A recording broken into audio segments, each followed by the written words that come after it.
90% of children in Sierra Leone by age 10 are not able to read and understand most basic age-level books. The literacy rate in 2022 was almost 50%, an increase of 16% since 2013. The reason for this is because there are barely any trained teachers, lack of school supplies, and shortage of space for quality schools. These reasons are why me and many other kids my age cannot have the education we want or deserve. Hi, my name is Amara, and I am 13 and one of the 5 children in my family. I have 2 sisters, Victoria and Brima, and 2 brothers, Sar and Musa. We live about 2 hours away from Freetown with my grandma, who we call Granny. Our mother did not have the money to send us to school, so me and Brima both dropped out when we were 9 and 10 to help support her and our family.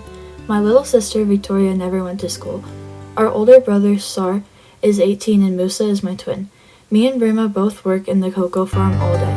Musa fishes all week and Sar works at the diamond mine. We all get about a few dollars a week. But before our biggest problem was child labor, my family had to deal with slavery. The British began to take interest in Sierra Leone in 1672, and a Royal African Company established forts on the island, Bunce and York, for trade. Slave trade got more popular as time went on, and indigenes eventually got sold as slaves. Bunce Island became prime for transporting slaves to Europe and America. The slavery was then abolished in England.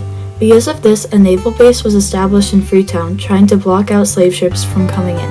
It also served as a settlement for freed slaves in 1787, also where Freetown got its name from. In 1808, it became a British colony and gained independence April 27, 1961.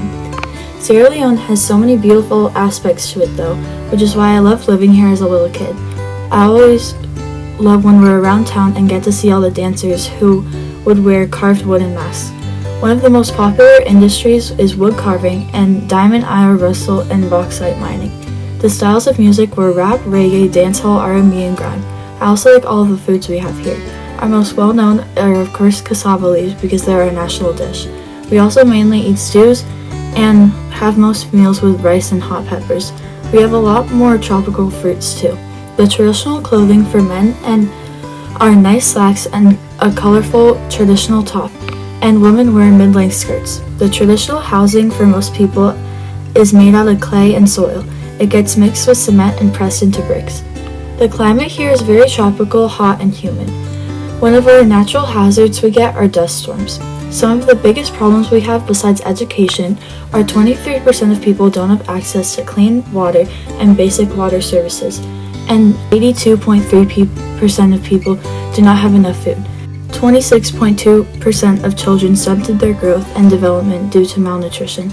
The biggest cause of death we have is malaria. The mortality rate and infant mortality rate is 68.418 and 71.2 for every 1,000 live births. The birth rate is 30.8 for every 1,000 live births, and the rate of natural increase is 37.618. The fertility rate is 3.61, and the life expectancy at birth is 59.4. The 2 main religious groups are Muslims and Christians. 77.1% are Muslims and 22.9% are Christians. The languages here are English, Mende, Temne, and Creole. I can only fluently speak English and Creole. Our government is also a presidential republic, and you have to be 18 to vote. 2022 human flight and brain drain in Africa showed Sierra Leone above the world's average of 5.25% and Sierra Leone at 7.4%. This also just proves how much education is needed, especially since we are above the average brain drain percent. I will not be able to just sit here and watch little kids like me go through the same thing though. I want to start an organization when I'm older that will fund more schools or at least supplies and resources to help kids learn. Eventually, I want my own community school for the area.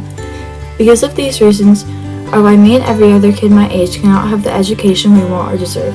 There is a weak government and democracy which affects all of the decisions being made, like making more schools.